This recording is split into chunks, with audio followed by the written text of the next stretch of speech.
Hello viewers, I doctor S V K Lal welcome you all in this YouTube channel. इस YouTube channel में आपका बहुत बहुत स्वागत है। आज हम आपके लिए लेकर के आए हैं बहुत इंपॉर्टेंट टॉपिक, अनपैकिंग जेंडर। इसमें हम देखेंगे कि लिंग के आधार पर कैसे भेदभाव होता है महिलाओं के साथ, और महिला सशक्तिकरण के लिए क्या सब प्रयास किए जा रहे हैं।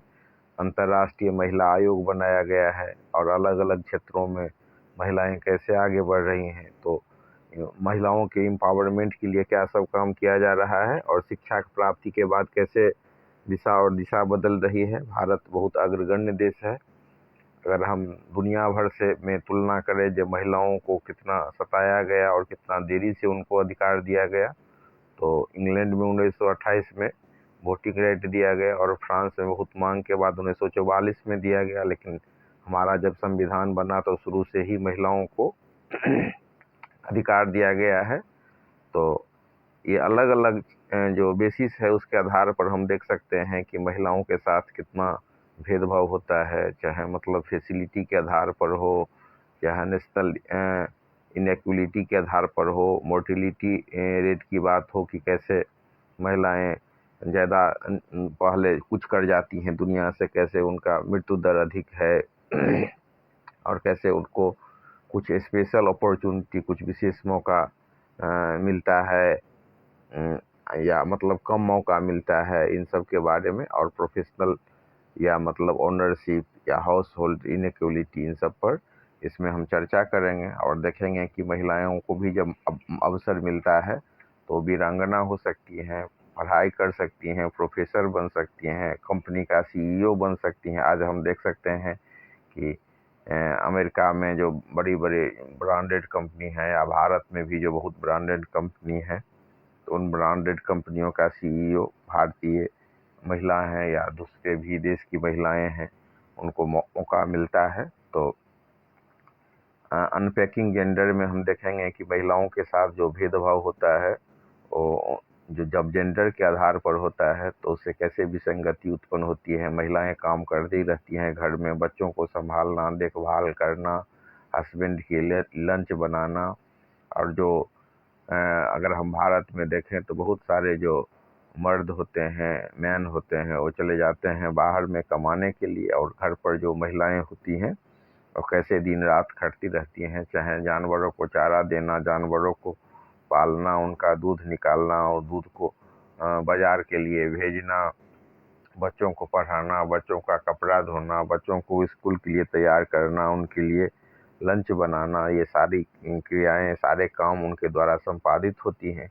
और इसमें जो कुछ खास बेसिस पर कई बार टिप्पणी की जाती है कि महिलाओं को पिंक पिंक वाला कलर सब दिया जाता है, जेंट्स को ब्लू कलर दिया जाता है, और अलग अलग जो सोसाइटी में है महिला के साथ अलग अलग तरह का ट्रीटमेंट होता है।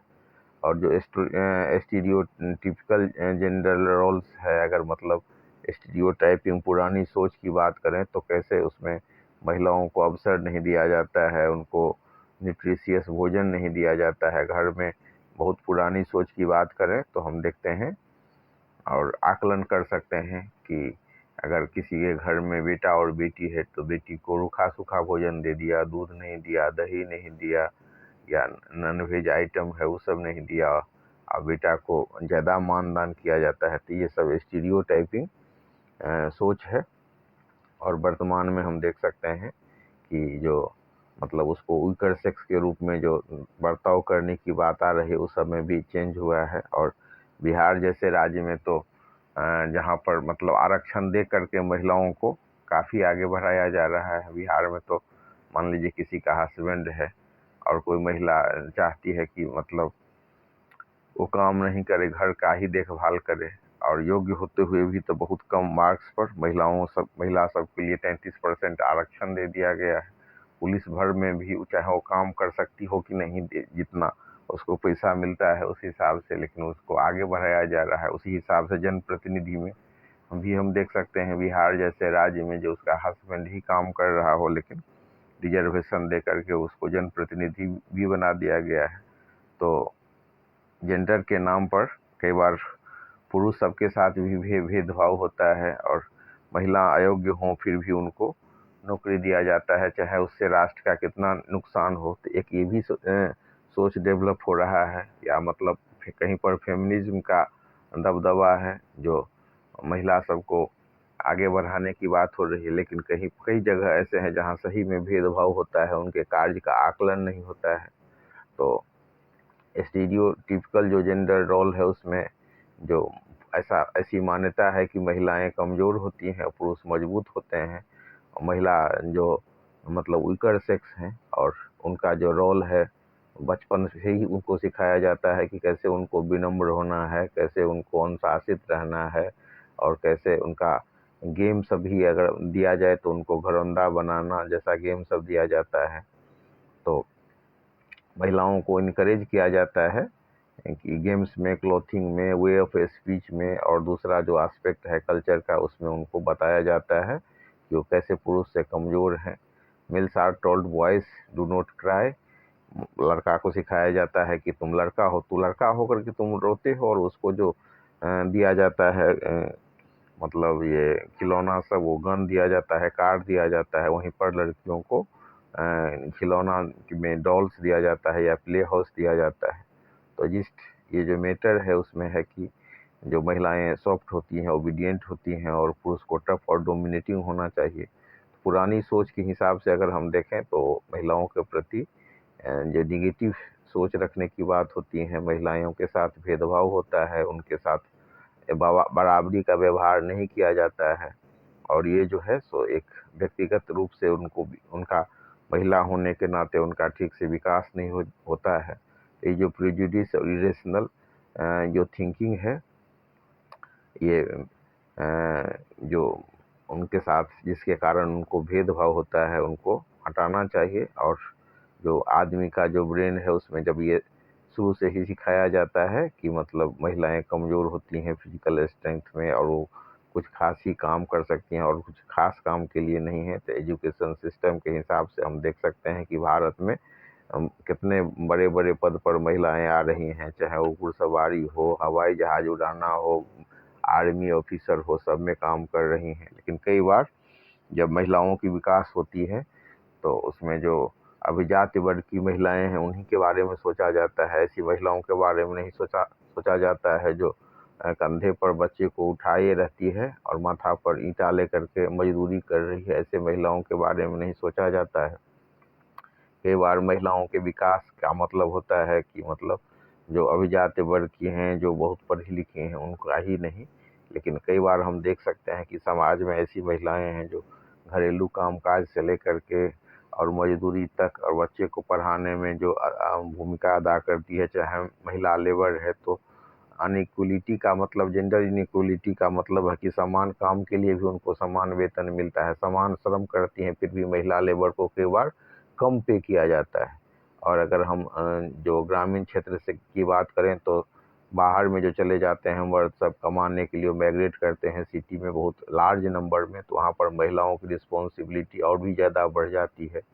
उनको परिवार का देखभाल करना पड़ता है, और ट्रेडिशनल जो हाउस होल्ड के लिए वर्क है वो सबको डिस्चार्ज करना पड़ता है। चारा, पशु के लिए चारा लाना पड़ता है, पानी के का इंतजाम करता है, परिवार का देखभाल करना पड़ता है, और चारा और जो जलावन के लिए लकड़ी है उस सब का इंतजाम करना पड़ता है। साथ ही जो जहाँ पर उनका पारिवारिक पेशा है बास्केट ये सब बनाना, तो उन सबको भी बड़ा खूबसूरती से अंजाम देती हैं, हार्वेस्टिंग भी करती हैं।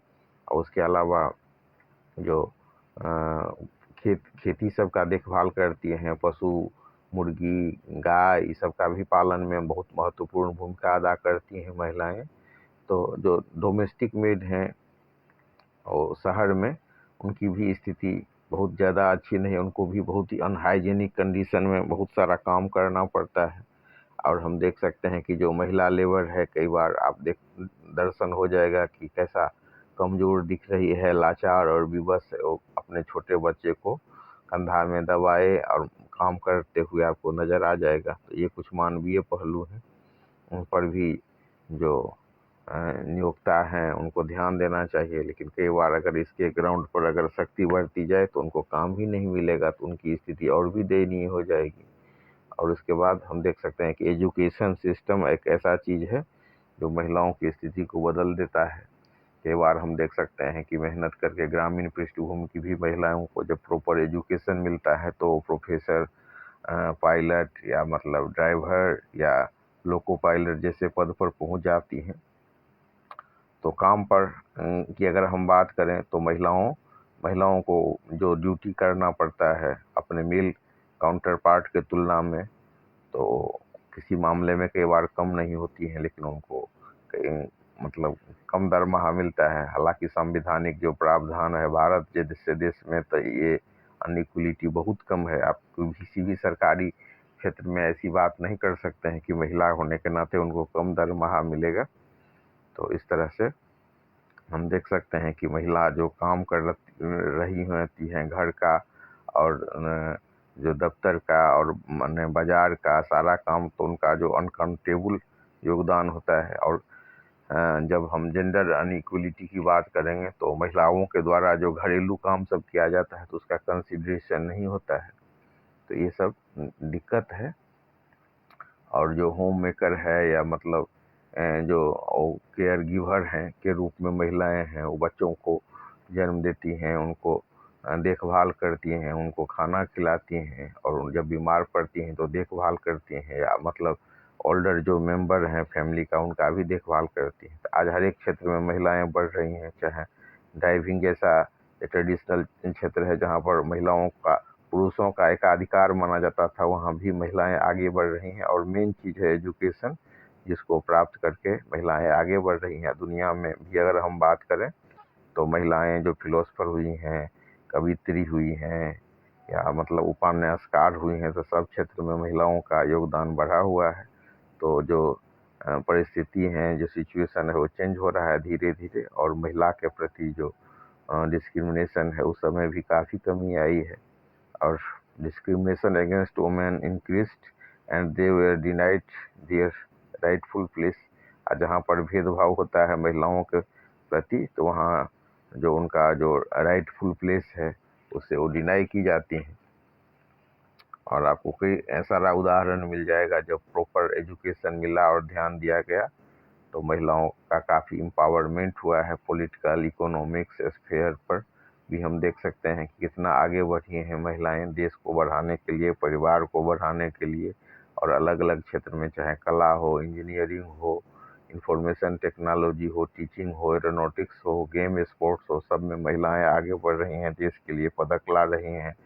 और तो इस तरह से बहुत महत्वपूर्ण है शिक्षा, जो महिलाओं को सजग भी बनाती हैं अपने राइट के प्रति और उनको राइटफुल प्लेस पर भी फीड करती हैं।